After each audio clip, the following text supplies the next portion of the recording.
Good morning, 10th class. Let's continue with part 13 of civics. That chapter is federalism. In the last classes, we have discussed many things about the federalism, and we have also further discussed about the local self-government. We have discussed the work functions, features, salient features, and etc. about the local self-government. Now we are going to talk about the structure of local government. What is structure of local government? It means कि जो local government होती है, पंचायती Raj system, उसका structure वो बनता कैसे? तो सबसे पहले मैं आपको बता दूं कि लोकल गवर्नमेंट जो होती है, लोकल सेल्फ गवर्नमेंट बोलो आप इसे, लोकल गवर्नमेंट बोलो आप इसे आप पंचायती राज सिस्टम बोलो इसे, या आप इसे 23rd and 24th constitutional amendment बोलो आप।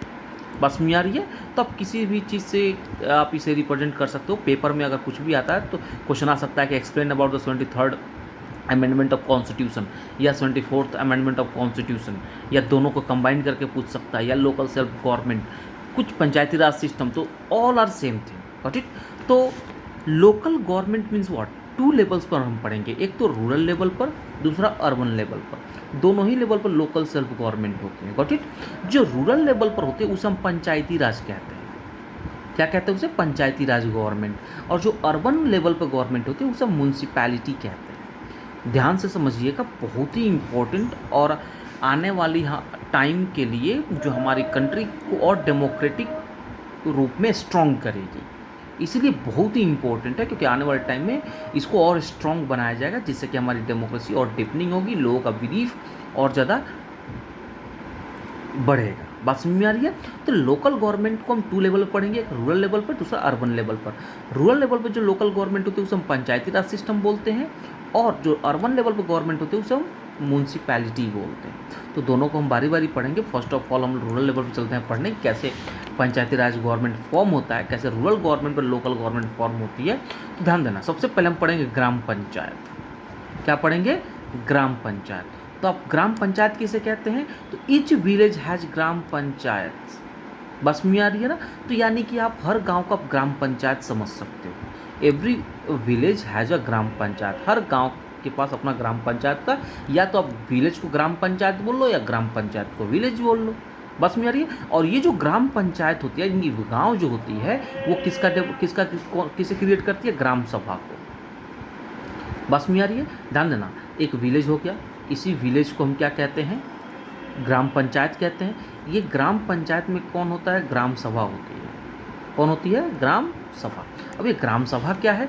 तो all the people who has completed the age of 18 of that village, उस पर्टिकुलर गांव में, यानी कि ग्राम पंचायत में वो सारे लोग जिनकी एज 18 प्लस हो चुकी है या उसके इक्वल है, उससे हम क्या कहते हैं? ग्राम सभा।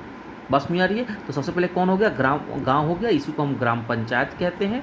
और हर ग्राम पंचायत में ग्राम सभा होती है। ग्राम सभा में कौन से लोग होते हैं? जिनकी एज 18 या 18 से ऊपर हो गई है। बस में आ रही है? और ये जो ग्राम सभा है, मेन चीज़, अब ग्राम सभा क्या आ गई ना, सबसे पहले कौन आ गया? गाँव। सबसे स्मॉलेस्ट यूनिट है गाँव, विलेज, इसी को हम ग्राम पंचायत कहते हैं। ये ग्राम पंचायत में जितने भी लोग होते हैं जिनकी एज 18 प्लस है, उसे हम ग्राम सभा कहते हैं। क्वेश्चन आ सकता है what do mean Gram Sabha? तो all the people who got the age of 18 considered as a members of Gram Sabha, got it? And collectively formed Gram Sabha, got it? तो ग्राम सभा इलेक्टेड देयर रिप्रेजेंटेटिव्स कॉल्ड। अब ये जो ग्राम सभा होती है अपने लीडर्स को इलेक्ट करती है इलेक्शन के थ्रू, जिसे हम पंच कहते हैं, या काउंसिल कहते हैं, या हेड ऑफ पंच कहते हैं, या प्रेसिडेंट कहते हैं, सरपंच कहते हैं, प्रधान कहते हैं, मुखिया। तो अलग अलग जगहों पर अलग अलग नाम से जाना जाता है। कन्फ्यूज होने की बात नहीं है, स्पेशली आप, बहुत ही कॉमन वर्ड है मुखिया, प्रधान, तो आप इसे समझिएगा। तो एक गांव होता है, यानी कि ग्राम पंचायत होती है, उसमें ग्राम सभा होती है, और ग्राम सभा अपने लीडर को सुनती है, जिसे हम प्रधान या मुखिया कहते हैं। अब ये जो पंचायत जो होता है, panchayat works under the overall supervision of Gram Sabha. ये जो पंचायत, जो पंच होते हैं, जो मुखिया होते हैं, जो प्रधान होते हैं, ये किसके सुपरविजन में, यानी किसके देख रेख में काम करते हैं? ग्राम सभा। यानी कि मुखिया कुछ भी करेगा, ग्राम सभा को उसके पास नॉलेज होती है, और ग्राम सभा कभी भी क्वेश्चन कर सकती है अपने लीडर से कि क्या आप कर रहे हो, कैसे कर रहे हो, कहाँ कर रहे हो। ठीक है?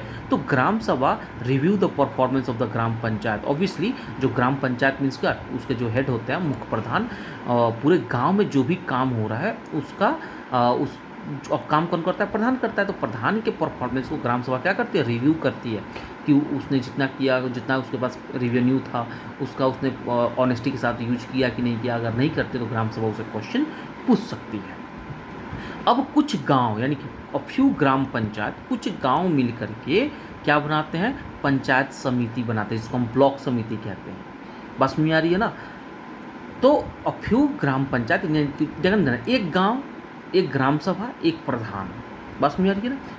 कुछ गांव यानी कि कुछ ग्राम पंचायत मिल करके पंचायत समिति यानी कि ब्लॉक समिति या मंडल बस में इसे बनाते हैं, और इसके जो रिप्रेजेंटेटिव्स हैं वो इलेक्टेड होते हैं पंचायत मेंबर्स के। अब देखना, एक ग्राम पंचायत में एक प्रधान, तो ये बहुत सारे कुछ गाँव को मिला के पंचायत समिति बनती है ना, यानी कि जितने भी मुखिया होंगे वो सभी लोग इसके रिप्रेजेंटेटिव्स को क्या करते हैं?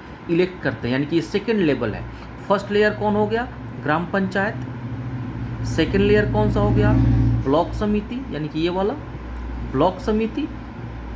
बस में आ रही है? उसके बाद से बस में आ रही है। अब लास्ट जो लेयर है वो कौन है? जिला परिषद, थर्ड लेयर। यानी कि मैं आपको बता दूं कि जो पंचायती राज सिस्टम है किस कहाँ पर? विलेज लेवल पर यानी कि रूरल लेवल पर। इस ये भी 3 लेयर्स में डिवाइडेड है। कौन कौन से में? सबसे स्मॉलेस्ट यूनिट कौन सा है? ग्राम पंचायत। फिर से कौन सा है? ब्लॉक समिति। और लास्ट कौन सा है? जिला परिषद। बस में यानी कि डिस्ट्रिक्ट काउंसिल।